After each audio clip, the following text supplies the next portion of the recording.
la finale du 200 mètres messieurs.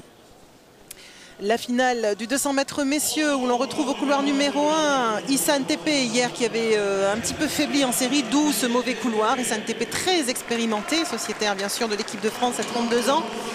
Il sera opposé à Alexandre Adalbert au couloir numéro 2. C'est un espoir de l'UAI Nogent, donc encore la jeune vague qui monte, Alexandre Adalbert. Au couloir numéro 3, Marc Macedo, Pays de France, athlète 95, encore un espoir. Un jeune espoir, spécialiste aussi de 400 mètres, avec un bon chrono cette saison sur le 400 mètres. Imad Allais sera au couloir numéro 5, le sociétaire de Metz Métropole, le Lorrain. Et celui qui tente la passe de 2, on l'a dit hier, si vous nous avez suivis, c'est le champion de France sortant, donc tout juste des starting blocks, hein, tout frais moulé, tout frais démoulé d'hier.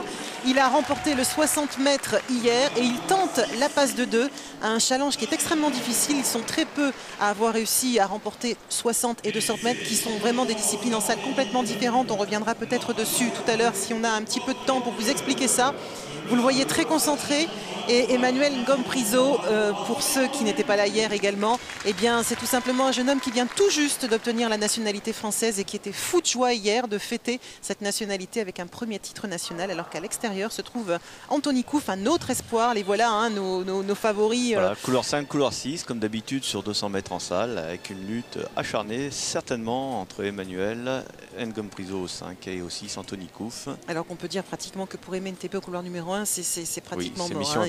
Il faudrait vraiment qu'il nous sorte la surmultipliée et qu'il arrive à faire un virage d'enfer, puisque cette piste en salle de 200 mètres est bien sûr beaucoup plus réduite. On a des virages qui sont très serrés et les couloirs à la corde, on va dire les 1 et les 2, sont pas très faciles à pratiquer. Alors que c'est parti, le premier départ est le bon, avec un excellent départ d'Emmanuel Ngom-Priso qui essaye de remonter sur Anthony Kouf. Mais attention, Emmanuel est évidemment un excellent partant, mais Anthony est un excellent finisseur, donc ce n'est pas gagné du tout. Ils sont au coude à coude, arbitré également par Joélie Baflan qui leur court après, et pour l'instant eh bien c'est avantage à l'extérieur, c'est avantage à Cornélie Calidon, pas Cornélie Calidon, à Anthony Kouf, pardon. Ouais. Anthony Kouf qui vient coiffer, on l'a dit, qui finit beaucoup plus fort qu'Emmanuel Ngom-Priso, qui ne réalisera pas donc ce doublé dont on a dit qu'il était extrêmement difficile à les réaliser.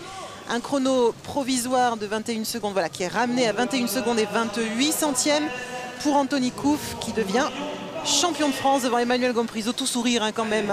Oui. Une bonne fraternité entre ces deux garçons. C'était un challenge, 62 ans. Non, il n'est pas deuxième, Emmanuel Ngom-Priso. Il a craqué complètement. Il a craqué complètement. C'est Alexandre Adalbert qui prend la deuxième place de ce 200 mètres en 21 secondes 69 centièmes. Mais il ne sera pas sur le podium, Emmanuel. Imad Allais complète le podium en 21 secondes et 78 centièmes.